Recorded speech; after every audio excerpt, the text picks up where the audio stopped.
La société civile immobilière, ou SCI, est une structure couramment utilisée pour administrer et optimiser un patrimoine immobilier. Elle offre de nombreux avantages, mais les décisions prises par ses associés, notamment concernant le capital, peuvent avoir des implications importantes.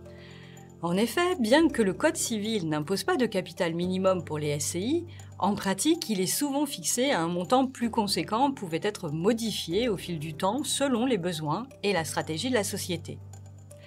Lors de la constitution d'une SCI, les associés peuvent choisir d'apporter un bien immobilier, ce qui forme alors le capital social à hauteur de la valeur de ce bien. Ils peuvent également opter pour des apports en numéraire, permettant à la SCI d'acquérir un bien. Une autre option est que la SCI emprunte pour l'achat, remboursant ensuite le prêt grâce au loyer perçu. Sur le plan fiscal, la cession d'un immeuble ou de parts de SCI peut entraîner une plus-value. Cette dernière est soumise à des règles fiscales spécifiques avec des abattements selon la durée de détention. Après 22 ans, la plus-value est exonérée d'impôt sur le revenu et après 30 ans, elle est totalement exonérée, y compris des prélèvements sociaux. Cependant, des surtaxes peuvent s'appliquer pour les plus-values importantes.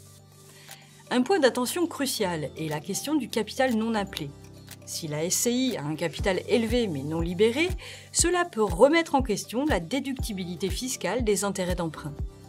L'administration fiscale pourrait y voir une anomalie, surtout si la société emprunte alors qu'elle aurait pu simplement libérer davantage de capital.